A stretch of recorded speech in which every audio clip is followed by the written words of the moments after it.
Welcome to the verdict zone. Today's case is a story of layered betrayal, with impeccable, devastating timing. We're calling it the wedding day confession. This isn't just a simple story about infidelity. Oh no, it's about a friend who weaponized your deepest grief for her own comfort, and a groom who handed you a live, ticking bomb just hours before you were expected to stand up and celebrate their union. Picture this. You're the maid of honor for your best friend. Let's call her Stacy. You've been through everything together. You've planned this wedding for months, poured your heart, soul, and money into making her day perfect. But on the morning of the wedding, as you're getting ready, surrounded by tulle and excitement, the groom pulls you aside. His face is ashen. He reveals that Stacy, his fiancée and your best friend, has just confessed something to him. She had an affair with your long-term partner, John. And that affair? It's the direct reason you and John broke up months ago. The breakup that left you shattered? The breakup Stacy comforted you through, holding you while you cried, telling you that you deserved better. And here's the kicker. The groom, having decided to forgive his future wife, has now unloaded this life-altering, soul-crushing truth onto you. Mere hours before you're supposed to walk down the aisle smiling as the primary symbol of their union's success. So, for the next 15 minutes, we are going to dissect this absolute moral disaster. We will meticulously analyze Stacy's betrayal. It's not just the affair itself, which is a monstrous act against a friend. It's the prolonged deception. It's allowing you to grieve a mystery, to believe your relationship ended for some unknown reason. It's letting you lean on her, the very architect of your pain, for support. It's watching you labor for her wedding, planning her future happiness, all while she's sitting on this toxic secret. This isn't a single act of betrayal. It's a continuous, calculated campaign of deceit. She didn't just break your trust. She used your grief as a shield for her own actions. Then, we have to scrutinize the groom's choice. What was his motive for telling you right then and there? Was this a genuine act of conscience? Did he feel you had a right to know before you participated in the ceremony? Or was it something else? Was it a selfish act of what our experts call moral dumping? Was he so overwhelmed by the burden of his fiancée's secret that he needed to offload that pain onto someone else to make it a shared misery? Did he choose that moment, the worst possible moment, because he couldn't bear to face his own wedding day alone with that knowledge? We have to question if his confession was for your benefit or for his. By sharing the burden, he might have felt lighter, but he effectively handed you an emotional explosive, pulled the pin and walked away, expecting you to just hold it quietly through the ceremony. And of course, we must defend the subject's reaction. What did she do? She walked out. She left the wedding. And now, predictably, she's facing the social fallout. People are calling her selfish, dramatic, saying she ruined her best friend's wedding. But was walking out a necessary, visceral act of self-preservation? Or did she have some unspoken social obligation to perform through the ceremony, to swallow her agony for the sake of etiquette and appearances? Imagine the psychological torture of that demand. To stand beside the two people who orchestrated your deepest heartbreak, to hold a bouquet, smile for pictures, and give a speech celebrating their love and honesty. Is that a reasonable expectation for any human being?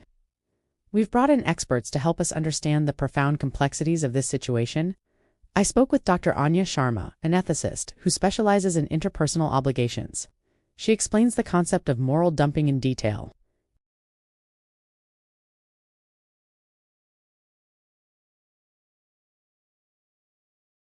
She argues that the groom's timing wasn't just poor, it was ethically bankrupt.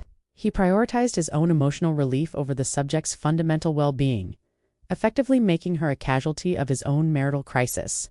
He wasn't giving her a choice. He was creating a hostage situation. He forced her into an impossible position. Either she conforms and suffers silently, or she protects herself and is cast as the villain who ruined a wedding. It's a classic no-win scenario designed, consciously or not, to absolve him of some of his own discomfort.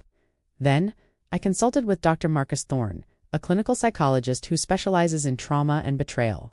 He shed light on the neurological response to such a sudden, profound shock. He explained that when you receive information that completely shatters your reality, your brain's survival instincts kick in. It's the classic fight, flight, or freeze response. Expecting someone to calmly process this level of betrayal and then perform complex social duties is, in his words, a fundamental misunderstanding of human psychology. Her walking out wasn't a calculated act of revenge. It was likely an instinctual flight response, a brain screaming, "Get out of danger." He emphasized that being asked to celebrate the very people who orchestrated your deepest personal pain is not just difficult. It's an impossible, psychologically damaging demand. It forces the victim to validate their own abuse, to participate in the public celebration of their own private destruction. So let's lay it all out. The chain of responsibility here is crystal clear. It starts with Stacy's affair and her months of calculated secrecy. It flows to the groom who inherited this terrible secret and made the catastrophic decision to reveal it at the worst possible moment. The timing is a crucial element here, turning a private betrayal into a public crisis. This directly led to the subject's reaction, walking out, and finally, we have the social fallout, where the victim is somehow blamed for not gracefully absorbing an emotional grenade. It's a masterclass in victim blaming.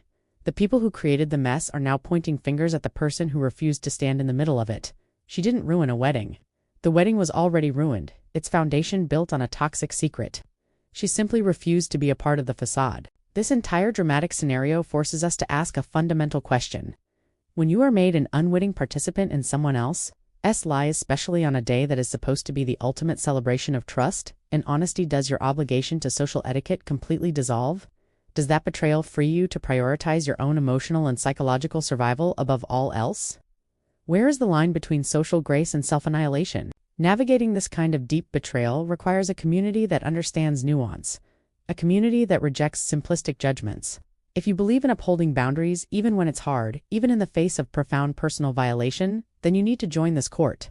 Subscribe and hit the notification bell for the verdict zone. Here, we deliver verdicts on the conflicts that pit loyalty to others against the non-negotiable loyalty you must have to yourself. It's time to defend your peace. Subscribe now.